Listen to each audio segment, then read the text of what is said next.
Welcome to True Drama Stories, your home for captivating tales of real-life inspired drama. Sit back, relax, and let's dive into today's story. My best friend stole my idea, now she wants my help to save her business. I never thought I'd find myself in this position. Claire and I had been inseparable since middle school.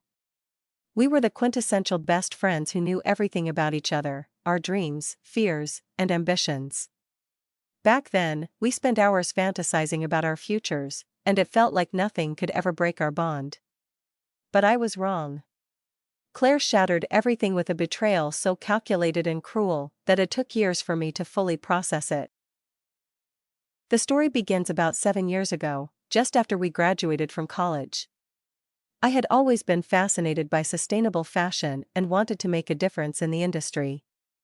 During our late-night conversations, I often shared my dream of starting a business focused on eco-friendly, affordable clothing that could appeal to the everyday consumer. Claire always encouraged me, telling me how brilliant the idea was and how I'd be successful if I pursued it. I believed her. After months of brainstorming, I had finally come up with a solid concept. I detailed everything: a unique product line, a marketing plan, and even a brand name. Claire was the first person I shared it with. I still remember sitting in my tiny apartment, sketching out ideas while she sat across from me, nodding enthusiastically and saying how perfect everything sounded. Looking back, I should have noticed how her eyes darted to my notes, her fingers twitching as if itching to grab them. A few weeks after our conversation, Claire suddenly became distant. At first, I thought she was just busy. She'd recently started working as a junior PR specialist at a local firm, but then I found out the truth. A mutual friend casually mentioned that Claire had pitched an idea at work, an idea eerily similar to the one I had shared with her. My heart sank. It couldn't be, I thought. Claire wouldn't, would she? It didn't take long to confirm my worst fears. Claire had not only taken my concept, but had presented it as entirely her own. She even managed to secure funding through her company's network of investors. When I confronted her, she was unapologetic. "Business is cutthroat," she said with a shrug, her tone dripping with condescension. "Besides, you're too nice. You wouldn't have made it work." Those words hit me like a slap in the face. The person I trusted most had not only stolen my idea but dismissed me as incapable of succeeding with it. For weeks, I couldn't focus on anything else. My stomach churned every time I saw updates about Claire's success on social media. Articles praised her for being an up-and-coming entrepreneur, and her business quickly gained traction. Friends and acquaintances who didn't know the full story congratulated her, and she basked in the attention as if she hadn't built her empire on a foundation of betrayal. But it wasn't just Claire.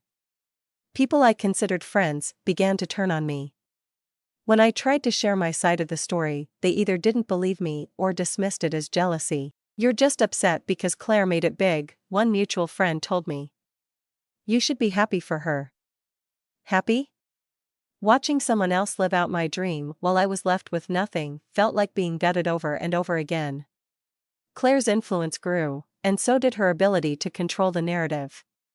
She started telling people that I had abandoned the idea and that she had merely picked up the pieces. The worst part?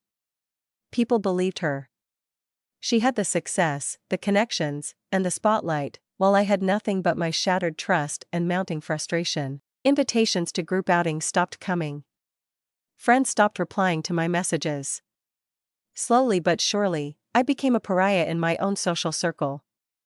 To make matters worse, I struggled to find steady work. My self-esteem was at an all-time low, and every job interview felt like a reminder of how far behind I was. I'd walk into offices where Claire's company's ads were plastered on walls or hear her name casually dropped in conversations about industry trends.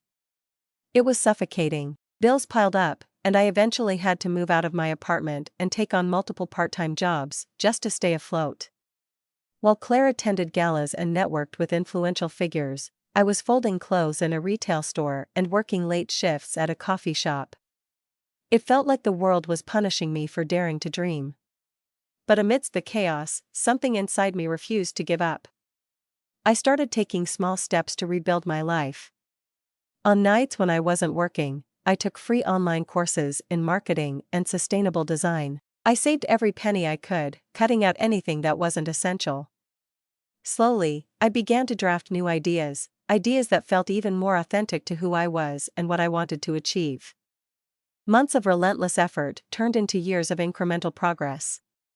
I created prototypes using thrifted materials and built a modest online presence through social media and local markets. It was painstakingly slow, but the connections I made with customers were real and heartfelt.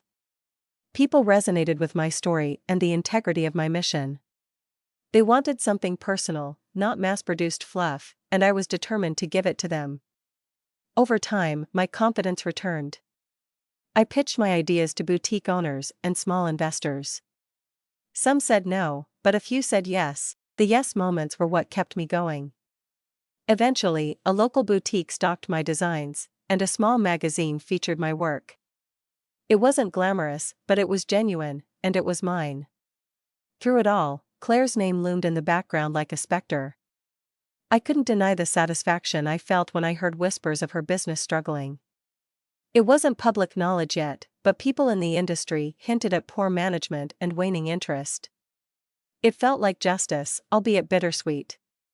While part of me wanted to gloat, I knew that dwelling on her downfall wouldn't serve me. I threw myself into my work, fueled by the desire to succeed on my own terms. My small victories turned into something more. A second boutique picked up my line, then a third. My social media following grew, and customers began reaching out, sharing how much they appreciated the care and thought behind my designs. Slowly but surely, I was carving out my own space in the industry. And then, just as I felt like I was finally free of her shadow, Claire reappeared. I hadn't spoken to her in years, but one evening, an email from her landed in my inbox. The subject line read, "We need to talk." I stared at the screen for what felt like hours. My heart raced with a mix of anger, curiosity, and dread. What could she possibly want now, after all this time? The email sat unread, a glaring reminder of the tangled mess she had made of our past. But deep down, I knew I couldn't ignore it forever. I needed to hear what she had to say. When I finally opened the email, it was short and to the point. "I'm in trouble, and I need your help. Can we meet?" The audacity of those words hit me like a punch to the gut. Claire was in trouble. The same Claire who had stolen my idea, ruined my reputation, and turned my world upside down, now wanted my help. My first instinct was to delete the email and block her address. But as much as I wanted to pretend she didn't exist, her message lingered in my mind. What kind of trouble could she be in? Was her empire finally collapsing under the weight of its own deception? I wrestled with my thoughts for days. Part of me felt a flicker of vindication at the idea of Claire struggling. She had taken so much from me, it seemed only fair that karma would catch up to her eventually. But another part of me, the part that had once called her my best friend, couldn't ignore the desperation in her message. I hated how conflicted I felt. After everything she had done, why did I still care? Finally, I decided that I needed answers. I wasn't doing this for her, I was doing this for myself. If Claire wanted to drag me into her problems, the least she owed me was an explanation. I replied to her email with a curt message, "We can meet. Let me know when and where." Her response came almost immediately. She suggested a quiet cafe downtown, the kind of place we used to frequent back when we were still close. The irony wasn't lost on me. It felt like a calculated move on her part, an attempt to evoke some sense of nostalgia. But if Claire thought she could manipulate me, she was sorely mistaken. I wasn't the same person she had betrayed all those years ago. The day of our meeting arrived, and I was a bundle of nerves. I hadn't seen Claire in person since the fallout, and I wasn't sure what to expect. Would she be the confident, untouchable figure I remembered, or would I find someone diminished by her own mistakes? I arrived at the cafe early, choosing a corner table where I could observe without being immediately noticed. When Claire walked in, my breath caught.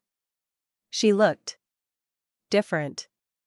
The polished, self-assured woman who had once graced magazine covers was gone. Her hair was unkempt, her clothes were wrinkled, and there was a weariness in her eyes that hadn't been there before. For a moment, I almost felt sorry for her. Almost. Claire spotted me and hesitated before making her way to the table. As she sat down, she offered a tentative smile, but I didn't return it. I waited for her to speak, determined not to make this easy for her. She cleared her throat, her voice shaky as she began. "Thank you for meeting me," she said. "I know I'm probably the last person you want to see." She was right about that, but I stayed silent, letting her squirm under the weight of her own guilt. After a pause, she continued. "I've made some mistakes. Big ones. And now I'm in over my head. I didn't know who else to turn to." Her words felt rehearsed, like she had spent hours crafting this plea for sympathy. I crossed my arms and leaned back in my chair, forcing her to elaborate.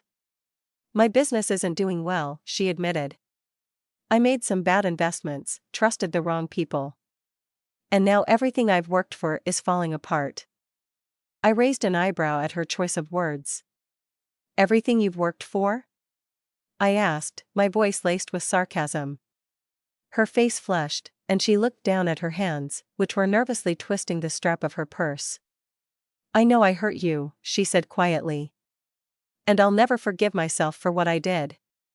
But right now, I need your help." The sheer audacity of her request left me speechless. Claire wasn't just asking for advice, she wanted me to save the very business she had built on the ashes of my dream. I felt a surge of anger rise within me, but I forced myself to stay calm. This was my moment to take back control, to confront her on my terms. "Why should I help you?" I asked bluntly. "After everything you've done, why should I lift a finger to save you?" She flinched at my words, tears pooling in her eyes. "Because I have no one else," she whispered. "I burned too many bridges, and now I'm paying the price. I know I don't deserve your kindness, but I'm begging you. Please." Her vulnerability caught me off guard, but I refused to let it sway me.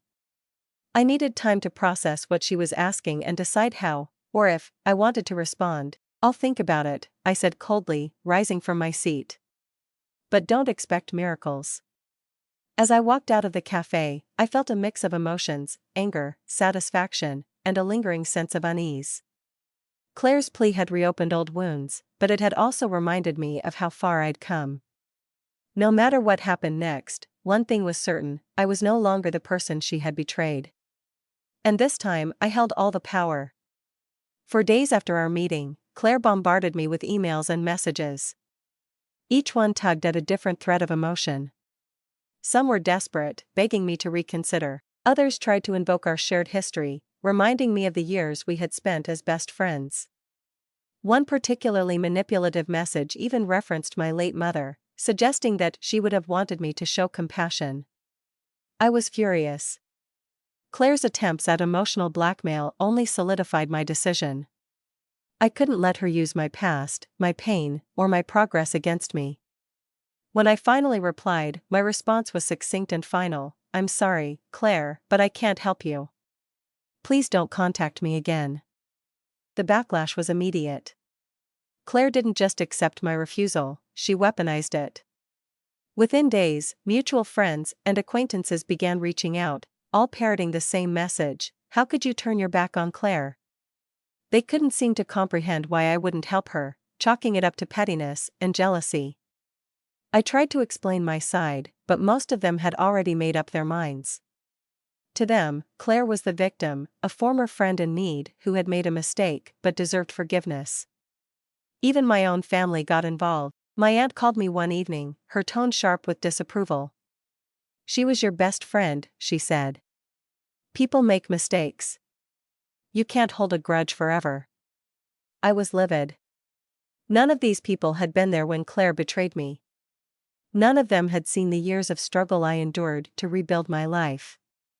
Yet now, they felt entitled to judge my choices. It was as if Claire's charm had once again blinded everyone to the truth. But this time, I refused to let their opinions shake me. I had fought too hard to reclaim my voice, my confidence, and my dreams. Helping Claire would mean erasing everything I had worked for, and I wasn't willing to do that. If they couldn't understand my decision, so be it.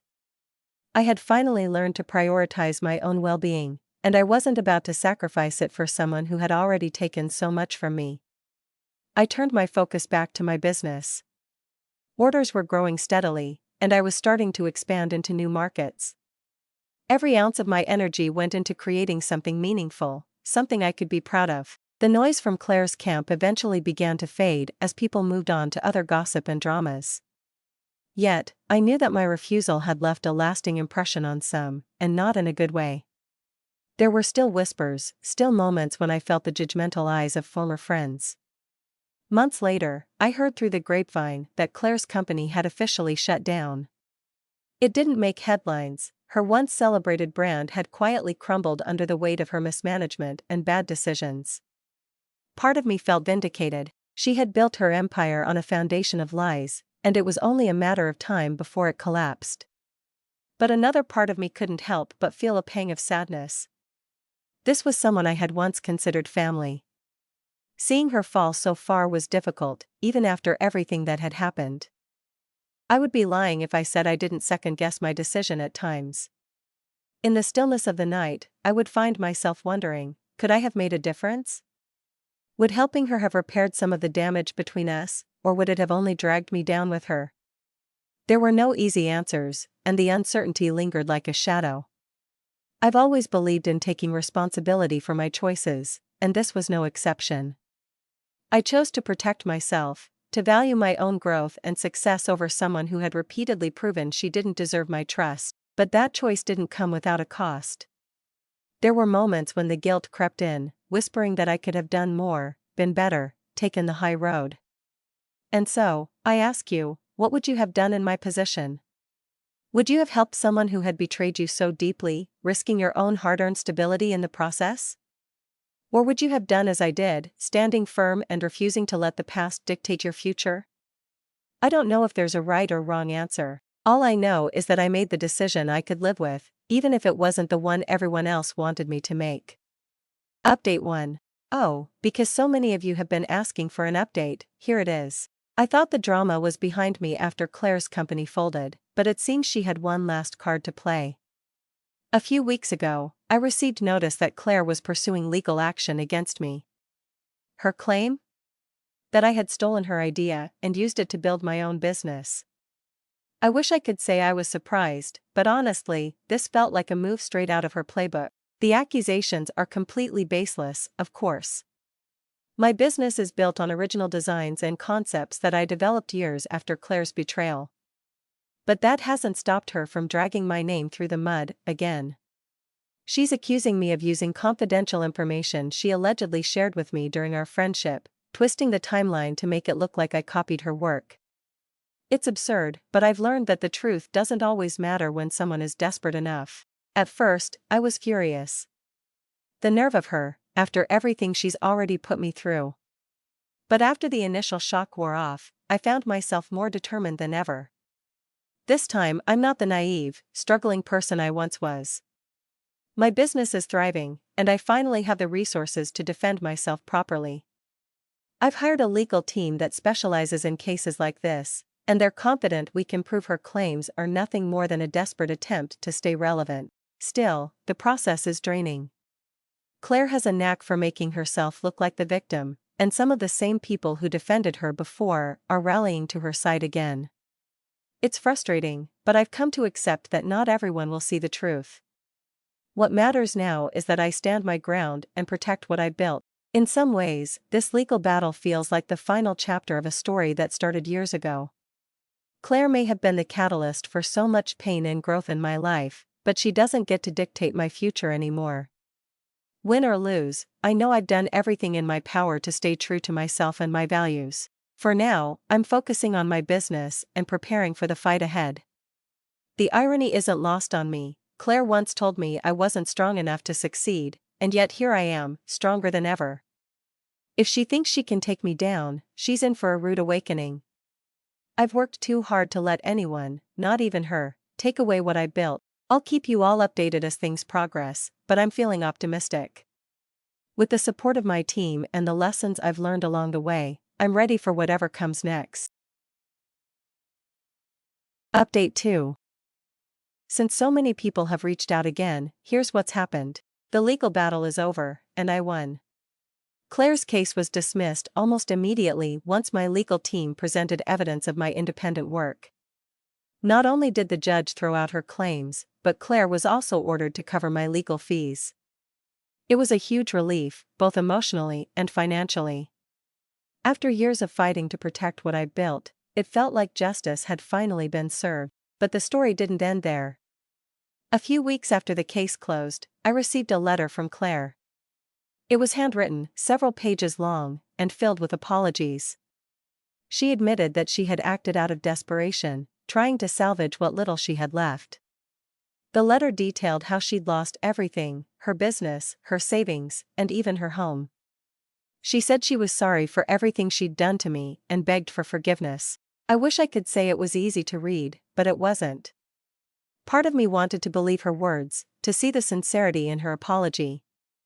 But another part of me couldn't forget the years of pain she had caused.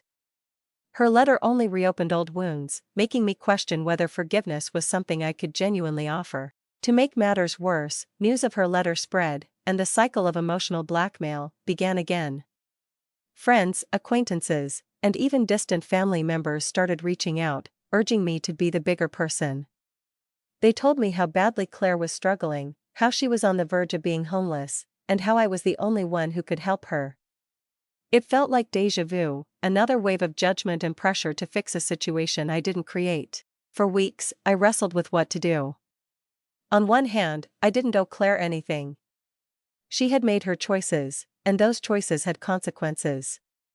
On the other hand, I couldn't ignore the stories of her current situation.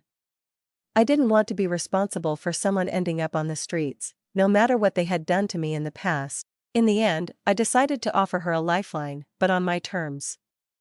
I reached out to Claire and offered her a job, a simple position working in my warehouse. It's not glamorous, but it's honest work and would give her the opportunity to earn an income while rebuilding her life. I made it clear that this wasn't about forgiveness or rekindling our friendship. It was a chance for her to take responsibility and start over. I haven't heard back from her yet, but I feel at peace with my decision. I'm curious to know what you all think. Was this the right thing to do? Should I have done more, or was even this too much? As always, I value your perspectives and look forward to hearing your thoughts. Hey, did you love this story? Subscribe and turn on notifications for more.